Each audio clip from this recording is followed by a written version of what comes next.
Mystery number 3 I want to tell you today. In the protocol to receive from God, thanksgiving comes before request. Let me repeat it again. In the protocol to receive from God, thanksgiving comes before request. What do I mean here? There is a protocol to receive from God. There is a procedure to receive from God.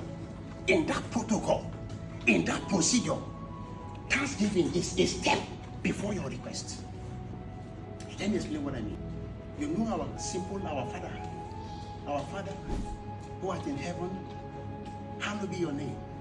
Your kingdom come. Your will be done on earth as it is in heaven. And then you now see, that's where the question came. Give us this thing. There is no giving except to hallow his name.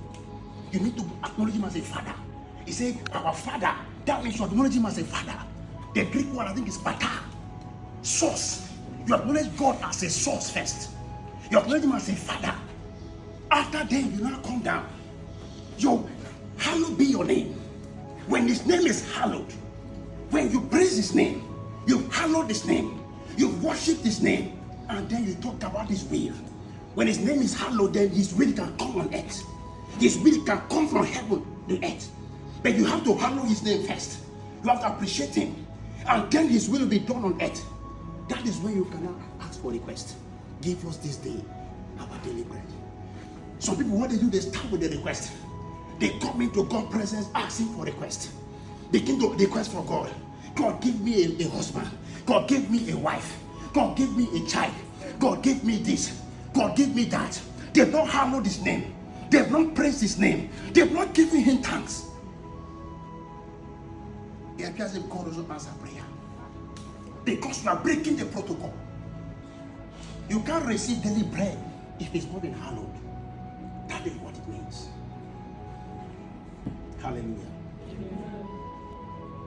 Because Jesus understood this when he was before the 5,000 men and the several number of women and children.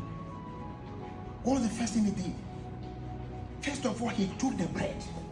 He took the fish. The Bible said in John chapter 6 from verse 11, the first thing he did was what? He began to give thanks to God.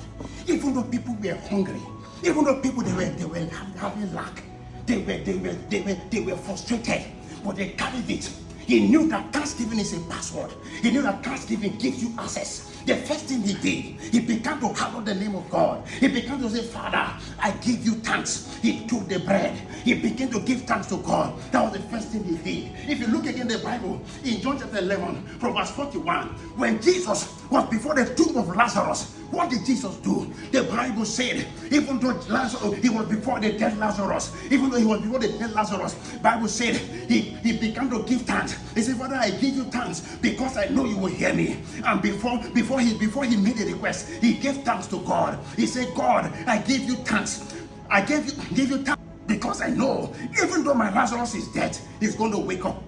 I don't know what is dead around your life. I don't know what is dead that you've been crying, you've been shouting. Have you given him thanks first? When Jesus stood before the tomb, the Bible said the first thing he did, he gave thanks because of the dead Lazarus, because he knew that thanksgiving was a key. When he gave God thanks, the Bible said the tomb could not hold it again. The tomb that was closed with a stone, the stone was rolled away. The tomb that was the Lazarus that was bound, it was loose. That means thanksgiving can lose you. Thanksgiving can make you, even though you are in the grave, it can take you out of the grave.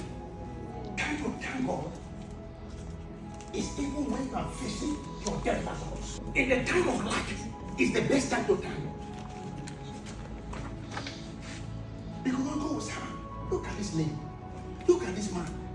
Even this situation that you should be crying and complaining, is he thanking me? Is he appreciating me? Is he thanking me? Ah, no. I will release heaven for him. I will release heaven for her. Because heaven, I know you understand the language.